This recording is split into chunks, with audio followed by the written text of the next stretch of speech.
Howdy, welcome to another week of Canon Calls. I'm your host, Jake McAtee, and this week I did a little Canon inside baseball with our designer, James Engerbretson, who's been on a few times before, and we talked about the pillars of 2020, which sort of featured Man Rampant, the Ride Sally Ride trailer, No Quarter, and lastly, the Geneva Bible.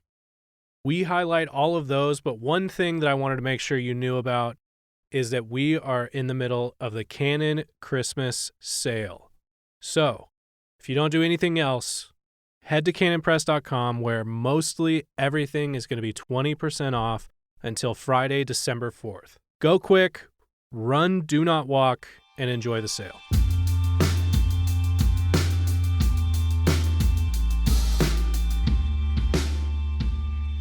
Now welcoming on special guest and recurring guest, James Engerbretson of Canon Press, of Workmanship LLC,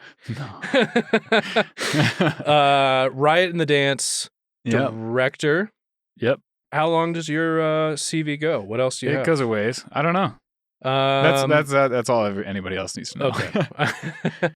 Recurring guest on recurring Canon guest. Calls He's also is the top. He's also a scout owner. An owner of a scout. I am. So I brought James on so that we could talk about a lot happened at Canon Press in 2020, and I thought we would hit some of the highlights, and then we would kind of talk about what's coming up, what maybe as we end 2020, we have like a couple of big things like the app, and then a few new releases that we wanted to talk about. And I thought, why don't you just come on and we'll maybe recap some fun things that we did this year. So this is sort of the, this is not, we won't title it the State of the Union because it's not that, but it is pretty niche Canon Press items. Mm-hmm. Yeah, this is inside baseball. And so, James, welcome. Thanks for coming on, man. Thank you. I have not been as recurring as Forrest, and I'm a little bit mad about that. So Forrest, but you will tie, I think, because you're Riot in the Dance. You came on for Riot in the Dance that counts. That's true. That's true. Anytime Canon shared anything that Forrest was on this, James replied to all Instagram stories with booze. I feel like I do my part. Yeah. So James, 2020, where we could start, obviously we would just start with maybe the shutdowns, which happened in March, but I'm trying to think of where to start. It's a unique year. There's some interesting things like Plot Activity we released technically in December of 2019. Yep. As far as like tier one big releases, it was unique this year and we didn't have that many, but also it didn't feel like we weren't working. Yeah. A lot of the work was kind of behind the scenes. Yep. So maybe we'll just start there because I guess I could talk a little bit about Man Rampant, which is now. Let's go for that. So Man Rampant is Man Rampant Season 2, officially released on the Canon app. Mm-hmm. By the time this drops, let's see, we've already released Peter Hitchens, Oz Guinness, E. Michael Jones, Sam Alberry. This will come out Tuesday of next week. Yeah. And we haven't decided who we're releasing yet. So it's going to be good. Well, James, let me tell you about the shutdowns. One big thing that we do, James, which I should tell you about because I feel like you don't know enough about it. Mm-hmm. You're not empathizing well with this part of my job. Is this year for 2020, we had slotted 12 conferences in a matter of like 4 months. So I bought, what's the thing that gets you through the lines faster? Oh yeah, TSA pre. So I got pre-check. Yeah. I got pre-check. I drove to Pullman and did the thing. And then I also bought, there's another thing for big airports. Oh yeah. Or I think it's only at big airports right now. Called, I don't remember. Man, Jake's got to remember this kind of stuff.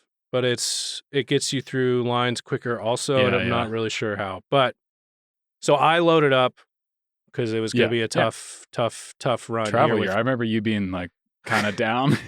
Curriculum season was going to be big. Yeah. It was going to be great. A lot of traveling. So me and Ren get to Texas, great homeschool conventions in March, first week of March, Fort Worth, Texas. And it ends halfway through because Corona is here. Yeah. It arrived you guys were there. Yep. We had already unpacked, sold a little bit, and then they said everybody's got to be out by midnight. Yeah.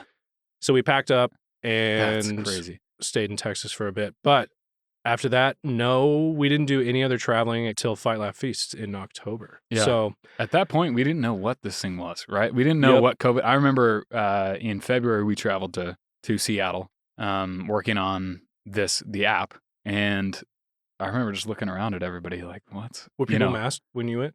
Some people were, but not Yeah. not that many. And think that that's was when it back when was- we were like, people are just dropping dead, and Right. That's when the it could have CDC been. didn't like masks. Yeah. When they said, "Don't wear masks," everybody go to Chinatown, Yeah. eat out. Right. It's not a big deal. And I don't know if I have my timeline right, but Trump was probably cracking down on China stuff right at that point. Joe Biden was not cracking Yeah. down on it. Yeah, exactly.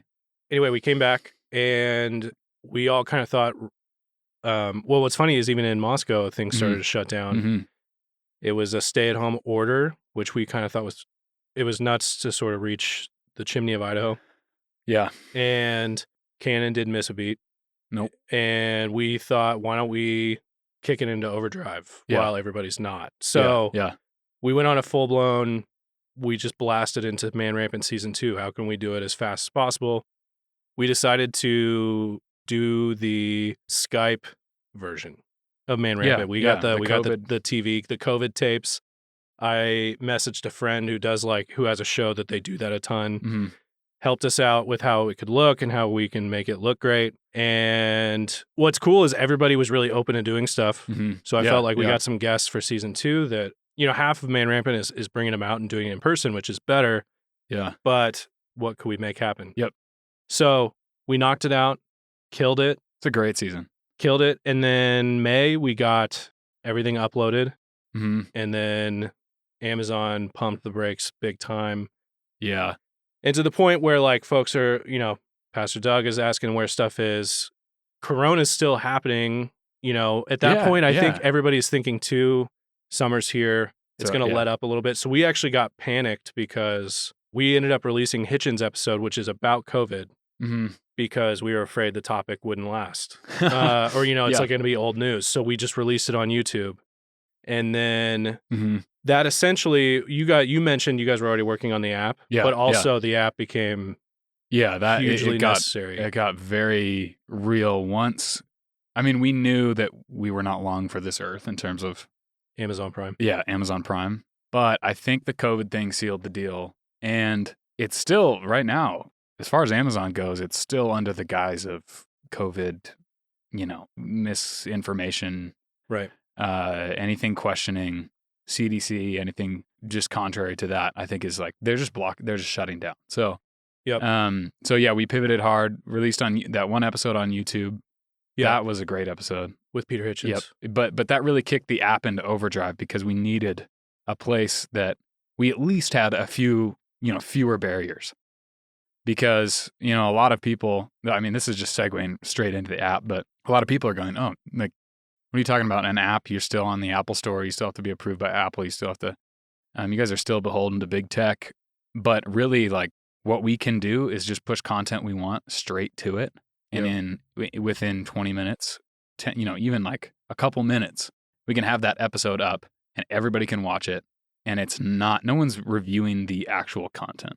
Yep. So it's at least just a way that, how would you say, it's just a few steps removed. Yeah. It's a few steps removed than them evaluating every single piece of content we do. Yeah. Because at some point, like, what do Christians have to do?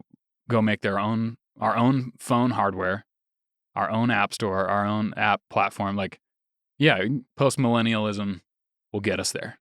But right now, it's like we have to just step by step take as many barriers out as we can.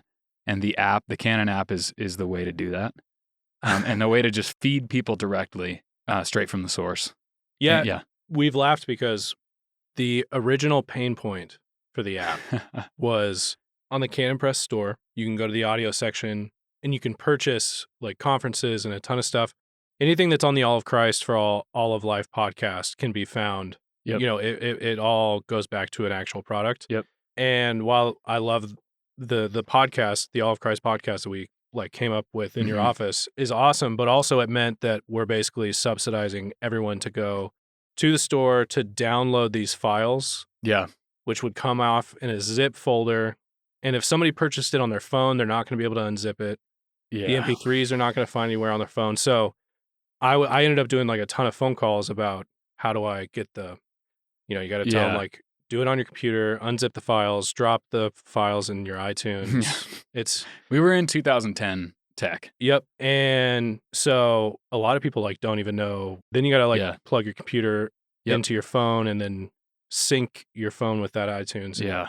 So we thought and that was the original pain point for the app. And then of course we released in a sort of, our first, as is with like all apps. Yeah. In the first pre-updated edition, you're going to run and you release it, and that's when you find out all the bugs and you get to work. And I feel like we upped audio emails times 1,000. Yeah, I know. So the updates are coming though. Yep. Updates are coming. We are working overtime to just get this thing functional. I think we honestly, as far as apps go, as far as 1.0, 1.1 apps go, we launched strong. And, really strong. And I love the app, but we're all using it here, and working hard on it to improve it every day. So we kind of went from, we are a physical book publisher that we're in tech, and we're having to pivot and figure these new things out. But we're really happy with the app and excited to just launch new things straight there. It's a direct feed. We don't have to talk to Apple about uploading the next episode. They don't have to approve it. We just it's up. And eventually we could get shut down, but we're just going to go one step at a time here. And staying agile. Yeah. So right now, by the way, big sale at Canon Press. Yes. I don't know if we mentioned that. So, okay. The other thing I thought me and you could talk about is the Ride Sally Chronicles. we got to do this right. We got to tell, I don't know. We got to, walk through the stories. Doug had the idea with Darren Doan. Darren Doan sort of gave him the hook of a sex robot that is essentially killed or destroyed is better. And I think Doug brought to it the idea that he would be hung up by a woke prosecutor. Yeah. And there was born Ride Sally Ride. Mm-hmm. And that is essentially the first, speaking of, we mentioned there weren't a ton of like top tier trade releases this year. We had Plot Activity in December, which kind of filtered over into January. And then really things like the Christian Heritage series kept us going. Mm-hmm. Yep. But Ride Sally Ride, which released in August. One of those was the next big one. So we had the idea of doing the big trailer. Yeah, so it started as a film concept, which Doug then took and converted to, a novel format, which works better for the subject matter. Yep. But we wanted to go back and try to, really, pique people's interest with a cinematic trailer that sold it and sold the hook, especially. Yeah. And so we started scouring for what kind of doll could we use. How do we do this in a way that's not like without compromising? Actually, we're subsidizing terrible business. Yeah. Well, we ended up buying a mannequin, mm-hmm. which essentially was in our warehouse for a long time. To be honest. Yeah. We ended up having to hide it places because it kept scaring people. Yeah. I think for a couple of weeks straight, I was like, you jump every time I walked in here to the front room. We got that, and we worked on finding a location, like what was going to work. Yep. So the kid works at a recycling center or the dump or something, Yeah, and it's he destroys the doll. Yep. By throwing it into a compactor. Yep. So we knew a few people you just basically need a recycling center, which we have in town. We didn't trust that the people who run the Moscow recycling center would be open to us doing this. So we went south to Lewiston. Yep. Where a cool family runs a dump essentially on the Lewiston grade, it's just one long, giant hill into a valley. Yeah. And they're kind of on the edge of the hill, and we ran into some struggles on like timing. When are we going to Mhm. get this? When can we have somebody go with us to do it? And That's the whole level of film production that actually to me is the hardest. The hardest part is lining everything up. Every Yeah. person you need on set, every, prop, neither of us obviously have ever worked on that. Major. Yeah. Yeah. In any capacity. For me, we just go out in the woods and we go out and film animals. That's right. That's my directing experience was right. a And lot simpler. We were struggling getting timing together, so I thought, why don't we, before we are in trouble by people who are in charge of us, why don't we go film like some essentially like B-roll footage, like, things that are not the main action, but that fill out a trailer. So let's go get some shots of, a nondescript person driving with this doll. With the doll. In the passenger seat headed to the dump. And so we went down to Lewiston and we got a ton of footage. Got a lot of weird looks from people. Got a lot of weird looks from people. I got a great picture of Alec on top of the truck. Yeah. And, that Alec's As putting his Sally. life up Yeah. Oh, yeah. on the Yeah, he's line on the as Sally and I think it was Sam Dickinson Yeah. drive down the grade. Yeah. And like you said, a lot of weird looks. At one point, we were having to use shirts. We forgot like Sally's shirt. Yeah. We had to use my shirt. And so it was quite a night. And we're driving down this grade. It's a winding grade, and suddenly we realize, hey, we went at sun. We basically shot at golden hour. Yep. So it's nearing the end. It's getting dark, and I thought, oh, I see the dump. Why don't we? Let's just go get a few shots. Yep. And it's closed by now for, it's been closed for hours. But we also saw like certain people were still dumping stuff off. So I was like, well, essentially we're dumping stuff off. Yeah. So why don't we'll get a few shots and leave. And so we got a lot of B-roll footage of Sam carrying a doll towards a compactor. Yeah. We decided to kind of film as much as we possibly could at that point. Yes. Yeah. Which at that time, I'm saying like, we should definitely wrap up soon. We should definitely wrap up soon. It's pitch black. Yeah. But there's lights and clearly a one camera at least. Yeah. Our headlights of the car were kind of running around, looking sketchy. We're doing retakes. I'm basically saying one more shot like 10 more times. And I'm saying, Jim, we need to go. We need to go. And then next thing you know, well, first this wind picks up and I did call it. Yeah. Just kind of fills the dump. It was a real Pocahontas moment. Very strange, eerie wind, and that's when Jake goes, "We got to get out of here." And the wind set it off. And I think I quote, "Okay, one more time, one more shot." Yep. And next thing you know, when I say we were ambushed, yeah, I mean there was not an angle that a police car wasn't coming in. Yeah, there's no way to run if you had. They had it all covered. Oh, yeah. They were on walkie-talkies. Mm-hmm. They all said 3, 2, 1. Yeah. And there was a guy like we hadn't even seen yet, and then he eventually popped out when we were talking to the other ones, and we were just like, yeah. So anyway, they had this thing covered. Yeah, we Cops were standing there. Here, one of us was holding a doll. Yeah, a literal mannequin with a wig, and it's one dude filming it, and of course it's a nice weird camera, situation. 2 guys that are doing their best to sell a book to these police officers. Yep. Mm-hmm. Luckily, from my skateboarding days, I've had a few run-ins with the cops from your shredding. Yeah, so shredding days. from the early days. So it wasn't too bad. Didn't go too bad. Not at all. I remember saying, it worked out. Howdy, which I never we did say howdy. Yeah. Anyway, the owners, they called the owners, said we knew somebody who had helped us. Out. And it all worked out in the end. But, not without some cops. Not without being weird. Yeah, and then when we got back, I was like, oh, why don't we just film the cops missed opportunity that night? Yeah. Missed opportunity big time. And so we had to later go back, shoot the cop scene, shoot the arrest. With permission. With permission, we had one of the crew, a couple of the crew that can operate the heavy machinery. They pulled levers for us. I got to pull the lever to smash the doll, which was a highlight. Big fun. Big fun. Threw the doll, and we got the extra shot. We got all those extra shots after that incident, which was very fun.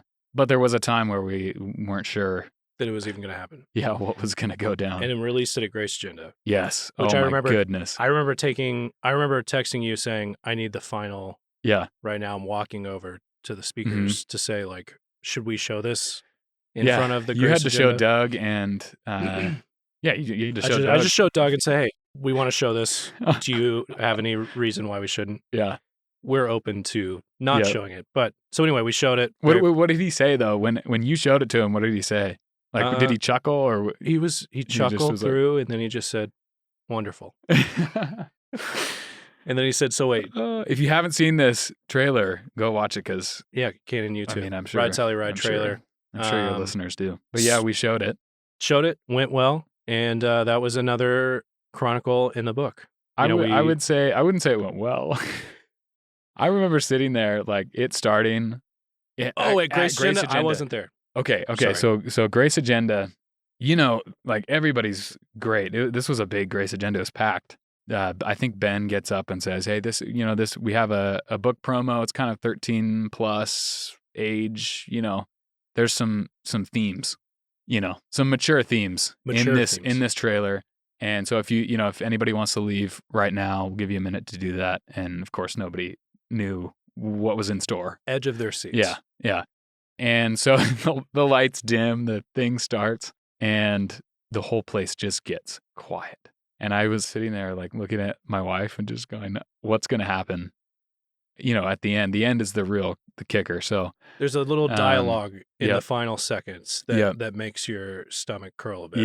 Yes. It still gets me. But I think after like the last line goes, the lights come back on and everybody's just like, do we clap or what do we? It was so somebody clapped though, yeah. Yeah. I think maybe I was like really in tune or like overly observant of the room, but it just felt like somebody, like no one knew what to do, and they were very uncomfortable. Well, the last few lines are such that they makes you render uncomfortable on purpose. Not sure what to say, and so that to me was probably the highlight of the Ride Sally story. Was just watching it drop at Grace Agenda and just But right before everybody came to the Canon party, that's why I wasn't here, because I was at the Canon party. Yeah, so that was fun. That was a highlight for sure of Canon antics. It's definitely at the top of if we have Canon, like I said, I keep saying Chronicles because it's up there. It's definitely up there. Okay, so that was Ride Sally Ride. Yep. The next pillar of 2020 has to be the No Quarter trailer. Yeah. Which is every year, the No Quarter trailer, which when I say those things really start kicking into gear. Oh, man. The last week of October. Yeah, but it's something that is making us sweat almost the whole year in terms of what do we do? How do we top last year? What's what is the bit? How do we, it's like we're showering and think about it for way. Yeah, we're showering and those YouTube comments keep flashing. Yep. Yep, exactly. The pressure builds until October, and then October is just sweat time till we figure it out. Which, takes time. Yeah. Okay, so this year we get to work. We had several ideas. We won't mention them because we'll use them in later years. But essentially, I think this happened at a Sabbath dinner, which a lot of their great ideas come from, it seems. Like some things like No Quarter in general. Uh-huh. But Doug's truck essentially died. Yeah. Was at the shop, and they were pulling the plugs, essentially. Yep. And they thought, I believe Heather Wilson, Nate's Heather, said, let's use it for No Quarter. Yeah. So we got the news from the top that that's what we would do. The best part is the truck idea has been an idea, at least in my book, for a while, of Doug driving a burning truck. And the opportunity is now arisen. Yeah. And we had a couple trucks in mind, and we're thinking about it. But the fact that it was Doug's truck died the week before we had to shoot was just perfect. Like, I don't think it could have gone better that way. And to use Doug's truck, his personal truck that he's actually, driven around in for many, many, many years was great. Several of the comments that I loved the most were the shocked that we didn't opt to offer it unto the poor. Yeah. How dare we? How dare we not give that to the poor? Truck. Yeah. I know. Yeah. So we can just start at game day. Yeah. Oh man, game day. We had trucks. We had Doug's truck delivered to us. Yes, from the shop. Actually towed. Mm-hmm. You had the plan that your dad was going to drive his truck. Yep. And tow you in Doug's truck. Yeah. With like a with a mere rope is the wrong word, but a strap. Yeah, a tow strap. So this is what we call the Engerbretson tow. Or I think another name is like the Idaho tow, which is where you don't call the tow truck company and you don't pay any money. Okay. It's free. It's free. You get two guys, you strap it up. You have obviously a working vehicle in the front, a dead vehicle in the back, and you literally, one person rides in the dead vehicle and just holds the brake and feathers the brake enough so that the rope stays taut all the way through town, wherever you need to go. It's a great tactic. We like to do it in the middle of the night because there's just fewer Would you say cars. It's illegal? I don't know, actually. I've never quite. I think ignorance is going to keep me. I'll just not look. Yeah, let's not ask questions. You know, that is. Let's not ask sometimes questions the best route. We don't want the answer to. So yep. So the plan was your dad was going to do that, help you out, and he and I do that a lot together. And I remember we had our usual guys from Spokane who come down to help with the pyros. Mm-hmm. They were here. They were kind of showing you around like what they had. Yep. We had propane bombs. We had what were they? Yeah, propane poppers was the name, the actual name, which I love. Some real 4th of July. Yeah, real goods. Fire machines. Like we were essentially prepping to do the movie style explosion. Yeah. Now you were talking to them. Your dad comes up. Yeah. You say hello, and your dad informs you that he can't. You can use his truck, but he can't help you. Yep, and he was obviously excited for the father-son time. Watch a truck blow up. That's great. But instead, he had Canon Press is the next man up machine, and Jake is now the driver of the truck. I think I looked at you. I was like, "Have you ever done this kind of tow before?" And no, you just said no. Never have done that. So we, you took Alec. Yeah, Alec drove out. Our video guy drove out with Dane. Jake and I hop in. I decided to have you pull because it's kind of easier than having to ride the brake and be always, keeping that rope taut. So Jake drove out. We drive outside of town. So on the phone with you. Yeah, that's the thing. We hook up the phone and just talk. Like, okay, I'm going to turn now or hit the brakes and yelling and very traffic. I mean, we're on the highway right here at lunch. Yeah, at lunchtime. So it was electric. So we get to the place and we start setting up. We get our camera guys where they need to be. Pyro guys are up on the hill. Pyro guys are prepping up on the hill. The plan is, Jake, you will tow Doug's truck like we did over here. Yep. But you will be towing Doug as he talks to the cameras. Yep. Alec, I think you can see in the Canon app video, Alec threw some BTS in. Yep. Alec's hanging off of the side of the vehicle, passenger seat side. Dane is on the hood. Dane's on top of the hood with the red. I'm in the back of the truck yelling instructions as best I can. Audio all through his truck. Yeah. We are audio nervous, equipment strapped all the way. Very nervous that audio wouldn't work. So overstrapped might even be fair to say. Doug gets in. We shoot a little bit in the back of his truck. Also filled the back of Doug's truck with wood and flames and fire. Yeah. Basically, we prep it. This is getting into the details of. We have a bunch of pallets here at Canon, so we load them into the back of Doug's truck, break it apart. The plan is to use the pallet as the agent to get the flame. That the goal would be to, in post-production, enhance that flame, grow it, make it look more dangerous than it was. And that was the plan. The goal was to we essentially just needed to see flames. Have a fire, have a nice controlled burn in the back of the truck That's the goal. The goal. The name of the game is a nice controlled. Yep, because we wanted to get to the top of the hill. And that's when we could start adjust that fire, set up the explosions, and then blow the thing up. And that's when we could go to real boom boom town. Yep. That's when the movie explosions, the propane poppers come in. The pyro guys get their day. And all of that is you qualified a second ago with like the back of the truck fires. Merely, we need flames on screen in the back. Yep. So that's the goal of that. But we take the truck up and, like I said, we go to real boom boom town. Oh, my Explode goodness. it. Still, one of the Yep. most electric moments of the day is Alec, who is James's brother, walks over to the pyros and says, for video purposes, Yeah. how far away do I need to be from this truck when it explodes? Mm-hmm. And they say, we've never done that before. We don't know. And I'm sure it was more like, well, we don't know. Yeah. And Alec walked right back. He made a beeline straight for me and James and says, hey, these guys have never even done this before. I thought they were real pyros. It was just a very real moment that he just thought these guys are frauds. Yeah. It was just very funny that was the immediate thought he had was like, Yeah, man. Turns out they were not the frauds of the day.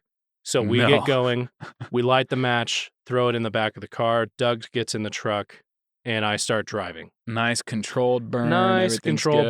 Jake's doing a heck of a job. And driving up this gravel hill. Yeah, essentially gravel hill that's also wet. Yep. Yeah, it was nice and wet that day, which saved the day in terms of later on I get going. Story. Yeah. And I'm hollering. I hear James yell. Doug's talking. So basically I instruct Doug before we start. I said, so just once we start going, we're going to tow you up and we'll stop up there. And then you'll, once we're done with that, when we're at the top of the hill, you'll open your car door and sit there for a while and tell us more about No Quarter. Because there's a control. Because we will have control over the burn. And of course, things did not go as planned in any way. So Jake starts pulling. Doug's doing his bit. He's talking. He's doing great, talking about No Quarter. Alec and Dane are hanging off of this burning truck. And I think one of my favorite YouTube comments was someone saying, "Oh, I can't wait to hear how they filmed this or how they did this." Yeah. And someone comments below it, just saying, "I think they put Doug in a burning truck and towed it, and drove it." It would seem so.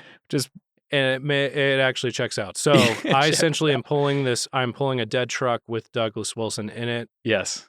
It becomes obvious that there's a burn in the back of the truck that is no longer quote unquote controlled. Mm-hmm. I start to sweat a little bit. I hear James yell and I immediately apply the brakes, which was a mistake. Which I think I had yelled to keep going. And I stopped. Yeah. Briefly, or at least let off the gas. Yeah, I was yelling at you about where to turn up at the top of the hill. And you thought I was saying to brake. Suddenly, there's the tension in the strap loses. Yep. You feel the truck do that and say, no, keep going. Yep. I apply the pedal to the metal and the strap breaks. Just kaboom. James jumps off. Yep. Ties it, sort of. I try to tie it back on. But at this point, the longer I take, the more dangerous it gets. And the chances of getting any shot that we want just decreasing by the millisecond. So I tie this thing as fast as I can, yell at Jake, jump back in the truck. I gun it. Brakes again. And at that point, I'm looking in the rear view and I see this fire is hot. Is biggie. My beloved No Quarter flag is history. That thing... First, yeah. The first was death. A very sad moment. And I just hear James say, "We got to get everything out. Get Doug out." Like I just started yelling, which you can kind of even see in the video that we have. Yep. The final video is like Doug's looking out and around, sort of at probably these morons that me running around like finding a fire extinguisher. Yeah, trying to put the strap on. Like if it looks like Doug took his time getting out of the truck, he really did. Yes. Which is what I thought was great too in real time. I know there are things we'd love to go back and fix, but like I said earlier, audio is strapped through the thing. There's a red camera strapped to this. Yep. Alec is hanging off the side. Yep. But we needed the shot of Doug getting out of the truck without any of us in it. Mm-hmm. And if it felt like Doug took a second to get out of the truck in the video, Doug took a second getting out of the truck in real time. It felt like an eternity for me. And so we're all essentially waiting. And then the minute he's out of the shot, Alex starts looking for audio lines without breaking anything or losing what we already have. Oh, and Alex getting that stuff's hot. And he's nervous. He's always Doug, we have that clip of Doug saying it's getting hot in here. Like he not scared at all. He was just saying like it's getting hot in here, And the flames like massive out of the bed of the truck. Of course, for those wondering, we did drop the gas tank. The gas tank was not in there. Right. We at least were ready for that. We hope to be ready for more than just that. Yes, but at this point, as it was, everything drops. Doug, it was essentially some of my favorite comments through whatever social media was, this guy will just sit through whatever. But the reality is he sat there. Cool Under Fire it's Douglas Cool Under Fire Wilson because on the blog, he's literally smoking a cigar in a burning truck that's clearly out of control of the people he's watching. Yes. And unbelievably out of control. True to who he is, Cool Under Fire. Yeah. And I think there was this feeling of, I was not sure for the longest time, have we failed or have we succeeded? Because we all get out of the truck and then we just say, we just start saying like, go, just start filming, start finishing out the video. And Doug does a great job as always. You know, we're way more frenetic than he is. Yeah. And one of the great moments was the strap eventually, snaps. Yeah. So at this point, this giant burning heap of metal and rubber is the only thing holding it up from rolling down the hill is the tow strap. Yeah. That somehow I had left on. Yeah. And it wasn't in the state the off state. Like I had hooked it up and you tied it better the second time. I tied it way better and I called the whole thing off. I was like, Doug, get out while that strap was there, which really saved us. Because that thing would have been rolling. Yeah. And well, I'll let you. This is a vaguely trafficked area that we were at. Yeah. And by vaguely, I mean very vaguely. Yeah. But it did happen that there were two trucks that pulled up behind us. Mm-hmm. One of which was very concerned that there was a fire. Yeah. There was a truck on fire. He had no idea where we're filming. Yes. And just thought that this truck just somewhat alarmed. And then a truck behind that truck came. Yeah. And so bringing it back, the strap snaps. Yep. Loud. And it just gives this look of starting to roll. I watch and I see one of the owners of the truck just starts to in real time, it's electric that he starts to get the idea of what's happening and he starts to sprint. It's about to roll down. And I look over, James pulls a cinder block out of the truck I was driving. And if you've ever seen anybody sprint with something so heavy and awkward, James is already very tall, very long, very lanky. And just to see all of these, elbows and knees, essentially. All elbows and knees, and essentially somehow gets a cinder block behind the truck. Yeah, and we were able to continue filming. I think that was one of the godsends of the day was that my dad randomly had a cinder block in the back of his truck. Right. That's one of those things you see in a movie, then you go, that's fake. So James and I saved the day. Yeah, my dad's cinder block saves the day. Saves the day. And it just another thing about that fire is you just kind of have to let it go. Yeah, there's nothing you could do. You have to this is another one of my favorite parts was the pyro guys that we hired. Oh yes. To come that do this they don't blow up trucks for a living, but they blow things up for a living. Were not handling it alarmed, to say the least. With any of the calm that Doug had.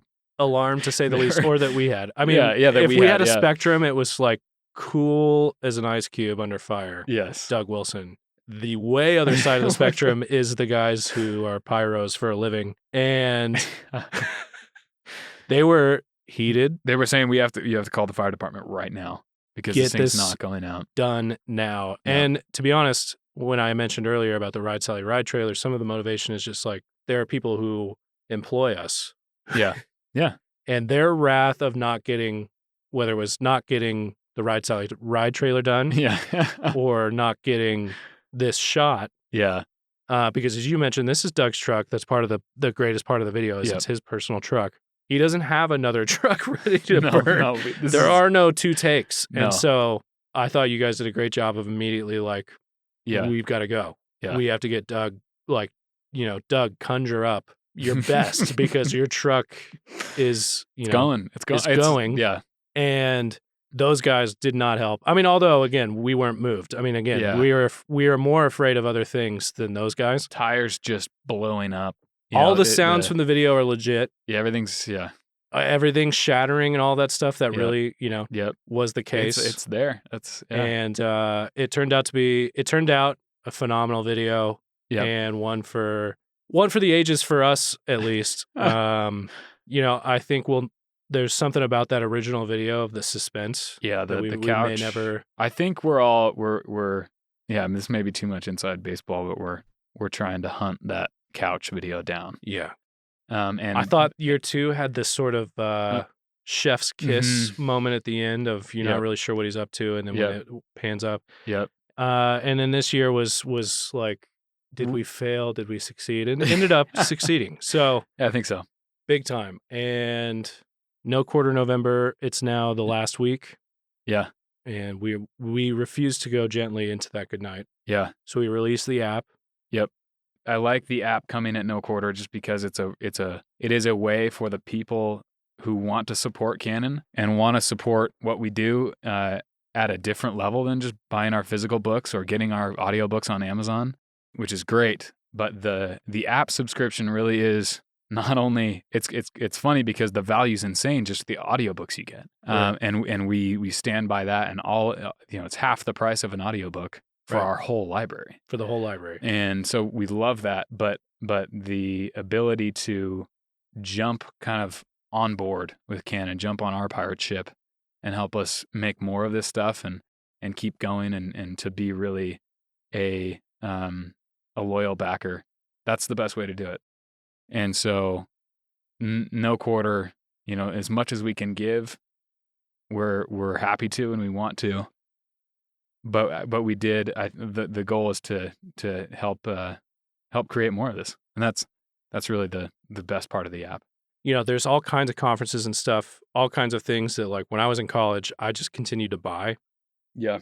And the most, one of the strongest aspects of the All of Christ podcast is the breadth.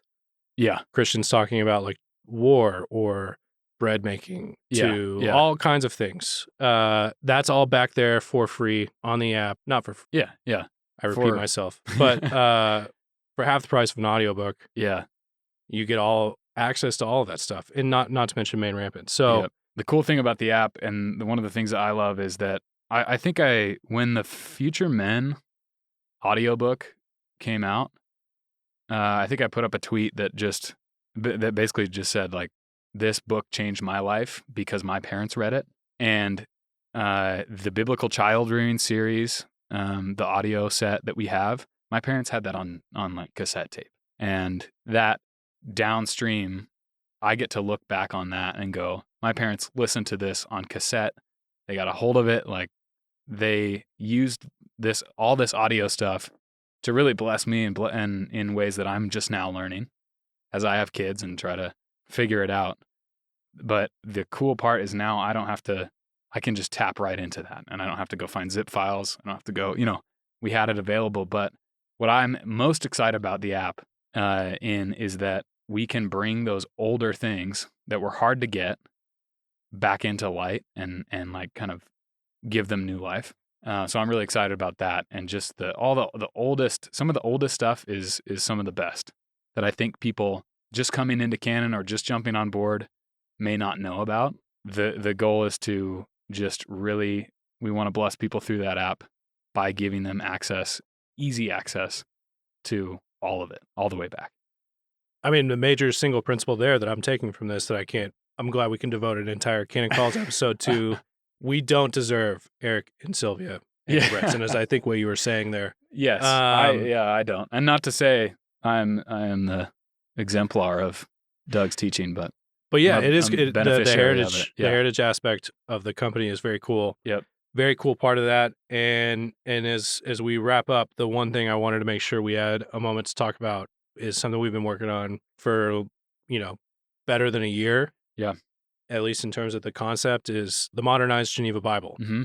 It's released. People know about it by now. Yep. So what are some things in terms of even in concept and then bringing it about that you did for Geneva Bible? Yeah, one of the things, the basic thing that I set out to do was actually, we wanted to do a box set, and we wanted to give it the attention that it deserved. The one thing I didn't want to do was just put out, kind of a lame Bible. Like the Bible it's the Word of God, and it's something different, to the point where, the monks used to shower before they wrote Yahweh, or they used to completely wash themselves before they wrote one word. They wrote God's name. And, obviously we don't take it quite that seriously, but I wanted to carry over some of that. So the design, the layout, the product itself is a step up from what we usually put out. We've never done a box set, I don't think. Never done a box set.